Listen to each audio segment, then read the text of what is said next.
dan saya ingin menantang juga, atau kami ingin menantang ya, omongan-omongan atau celoteh para termul yang mengatakan bahwa minggu lalu pasti, bahkan ada yang mengatakan awal minggu depan sudah P21. Kita tetap on the right track untuk membuktikan ijazah itu asli palsu di forum yang sesungguhnya. Ya. Nah, karena itu silakan nantikan kaos apa yang enggak, itu bukan yang intinya, bukan itu. Baik, assalamualaikum warahmatullahi wabarakatuh. Waalaikumsalam.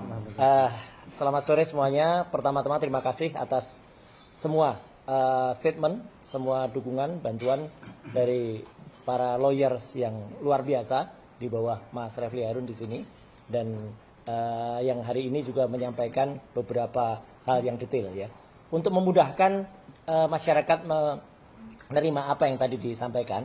Saya akan sedikit meresum sedikit apa yang dilakukan semuanya. Pertama-tama, yang tadi terakhir diterangkan oleh Pak Al-Katiri dan juga Pak Ramdan adalah perjalanan ketika saya dan Dr. Tifa itu mengajukan permohonan kepada Komisi Informasi Pusat DKI Jakarta, ya, Komisi Informasi DKI Jakarta, dan sudah muncul yang namanya Akta Registrasi Sengketa. Nanti setelah detail akan saya broadcast, ya, Akta Registrasi Sengketa dengan nomor 022-5-KIP DKI tanda hubung PS 2026. Yang ini intinya adalah yang mengajukan dua orang, saya dan Dr. Tifausia Tiasuma. Untuk yang teradu adalah Kepolisian Daerah Metro Jaya selaku termohon. Intinya kami minta daftar dari barang-barang bukti yang ada. Karena selama ini yang diterima itu adalah daftar yang dihitamkan. Daftarnya saja dihitamkan, apalagi isinya. Maka kami minta daftar untuk bisa kami ketahui. Kenapa itu penting? Ini sangat berhubungan dengan statement Dr. Tifa di tempat ini kemarin, ya. Jadi ini sekaligus menegaskan kita ini semua sama, ya. Baik tim TPDT, Troya, Tokham maupun juga tim dari teman-teman sebelah, ya, timnya Pak Kosinudin. Semua gerakannya adalah sama, hanya tempatnya saja yang berbeda. Dr. Tifa kemarin mengatakan yang kita pentingkan adalah 3C. Nah, sekarang saya terangkan apa itu 3C. 3C yang pertama adalah clean dokumen. Jadi apa? Yang nanti kita butuhkan adalah dokumen yang benar-benar bersih. Dokumen yang bukan dokumen yang asal diunggah. Selama ini kita percaya begitu saja bahwa dokumen yang diunggah adalah dokumen milik Dian Sandi. Meskipun Dian Sandi akhirnya meminta maaf kepada yang Dian Sandi. Sorry. Nah ini. Ketika Dian Sandi mengatakan itu milik Joko Widodo, tapi sebenarnya file ini hanya 76 kilobyte. 76 kilobyte inilah yang akhirnya menjadi masalah antara peneliti muda yang luar biasa berbakat, topi merah, dengan salah seorang yang dulu pernah menjadi bagian dari kita, tapi kini sudah membelot dan menjadi pengkhianat, yaitu Dr. Eng Rismond Hasyolan Sianipor M. Eng. Ya, harus begitu cara ngucapinnya. Soalnya dia minta disebut namanya secara jelas. Kalau dia si Omon atau zombie marah, ya udah Dr. Eng. Ya. Nah itu. Kenapa? Kemudian Dr. Eng tadi bisa menampilkan yang namanya emboss. Nggak mungkin. Topi merah sudah menjelaskan dengan sangat detail, ya, bahwa file sebesar hanya 76 kilobyte itu, kalau dibesarkan, itu pecah. Logikanya sederhana.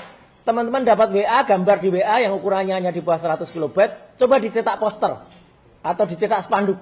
Pecah. Itulah makanya yang namanya emboss dan watermark yang ada di presentasinya Dr. Eng tadi palsu. Itulah makanya itu bukan clean dokumen. Ya. Jadi itu bukan clean dokumen. Yang clean dokumen adalah dokumen yang benar-benar nantinya misalnya itu disampaikan adalah yang memang berasal dari produk yang jelas. Itulah makanya dilakukan oleh Dr. Bonatua yang tadi melakukan penelitian dan melakukan buku yang akhirnya clean dokumennya tidak ada kesimpulannya. Jadi ini penting sekali ya, perlu jelas. Clean dokumennya tidak ada. Karena clean dokumen itu haruslah yang namanya fotokopi atau ijazah, dan ternyata tidak pernah dilakukan verifikasi. Artinya antara fotokopi dokumen yang ada di 3 KPU, yaitu KPU di Solo, KPU DKI Jakarta, dan KPU Pusat, itu tidak pernah dicocokkan dengan ijazah aslinya. Ini poin penting ya.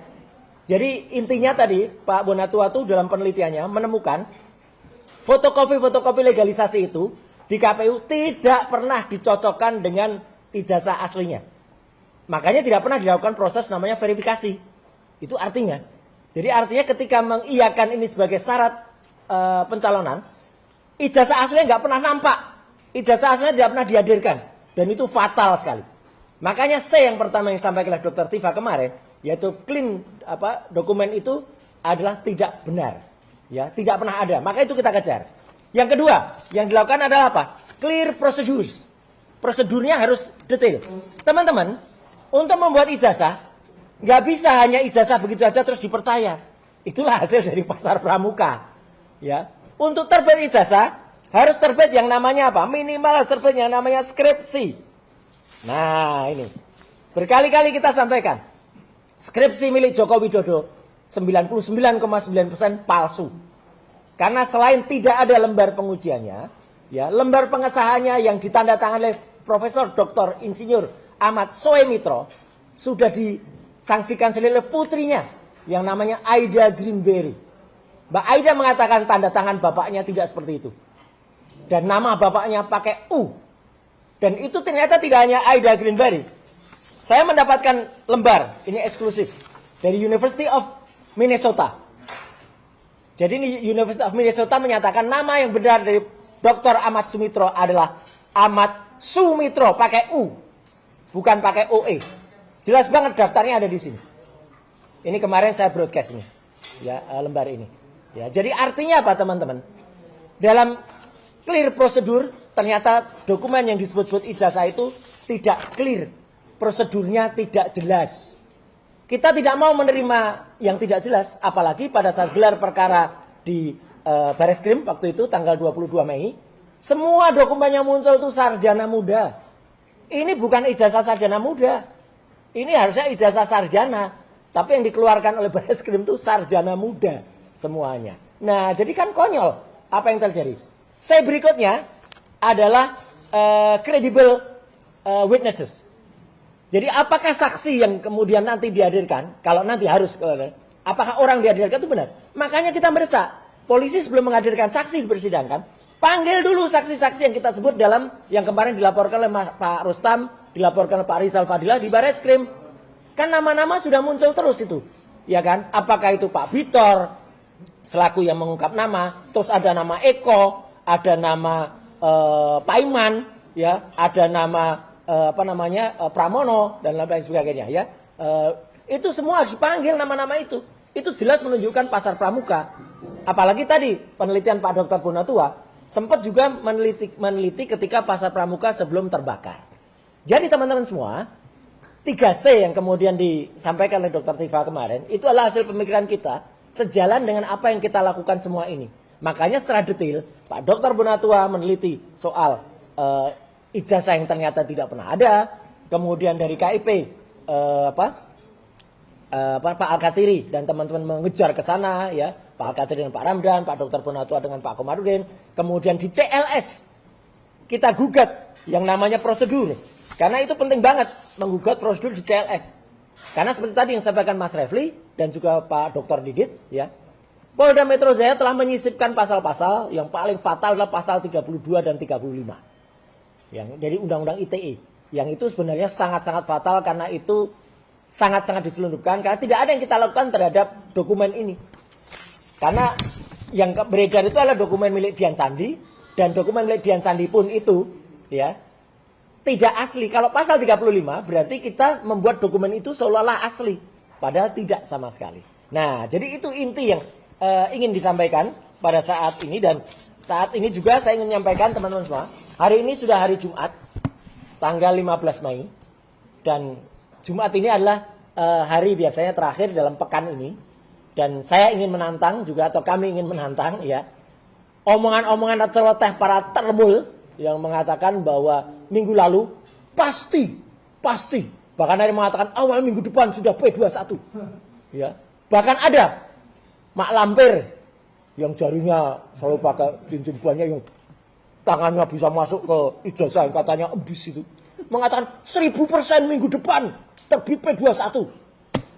Dari mana 1000% itu? Hampir kayak si omon-omon aja 11.000 triliun %. Ya, omon-omon itu. Ya, jadi artinya apa?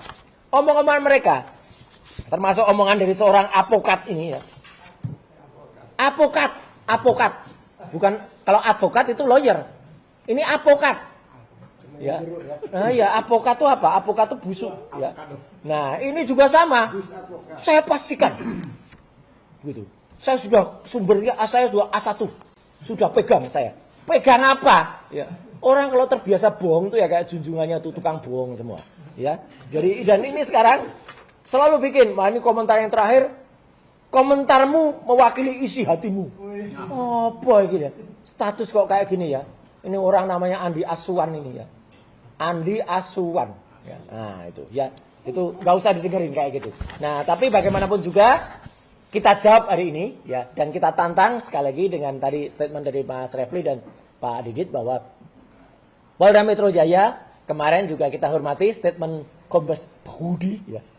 Namanya Budi, tapi tulisannya di sini Budi. Ya. Jadi saya bacanya Kombes Budi ya. Kombes Budi mengatakan kita doakan agar P21. Loh, kok Polda Metro Jaya ikut mendoakan ini emangnya apa ya gitu. Ya, memang jadi ulama ya gitu ya mendoakan. Tapi nggak apa-apa, kita tunggu saja. Tapi yang jelas P21 itu bukan final. Ya, ada yang namanya P19 mati, ada yang namanya P20, yaitu dihentikan di mana. Kita nggak akan prediksikan karena kita bukan tukang ramal, bukan tukang prediksi.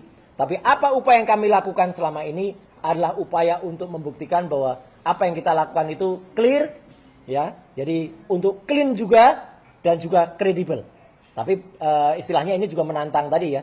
Clean dokumen, clear prosedur, dan juga credible witnesses. Jadi itu yang ingin saya sampaikan. Kita tidak hanya melakukan omon-omon kayak ini. Apalagi minta kayak gini. Ini salah nih. Ini topik lain ya. Ini topik lain soal IKN ya nanti karena keputusan IKN kan muncul tapi tidak hari ini ya. Nanti saya akan cerita soal IKN karena saya sudah memprediksi soal IKN. Tapi yang jelas yang kami lakukan bukan talk the talk. Wah ya. Ini talk the talk tuh di kaos ini loh. Ini talk the talk nih. Kaosnya lama tapi ini tetap sama. Para termul itu hanya melakukan talk the talk. Ya. Kalimatnya siapa ya talk the talk? We walk the talk. We walk the talk. Only talk the talk. Kayak junjungannya ini ya. Gitu. We walk the talk. Only talk the talk. Sekian, terima kasih. Wassalamualaikum warahmatullahi wabarakatuh. Ya. Benar kan saya bilang kan, kita tunggu kaos. Kaosnya kaos lama tapi tetap aktual. Ya, we walk the talk. Ya. Iya. Itu. Kawan-kawan semua, ada yang mau tanya? Ya, silakan. Om, tapi sudah mendapatkan kabar dari Humas Polda Metro Jaya langsung belum sih Om terkait kasus P21 ini seperti apa? Karena kan dari Humas ini mengatakan akan segera dirilis gitu. Dia bertanya karena takutnya tidak masuk ya. Ya. Bertanya apakah sudah mendapatkan informasi dari Humas Polda Metro Jaya? P21 itu dari Polda atau dari mana? Ya, Karena itu. kata Humas Berdoa. ya, kalau ada P21 nanti langsung segera dikasih tahu. Nah, Pasti dia berdoa. oke, silakan. Oh, kalau pemberitahuan ya nggak ada, ya kan? P21 itu nanti tuh urusan Pak kejaksaan Didit, Pak, jawab. tinggi DKI ya.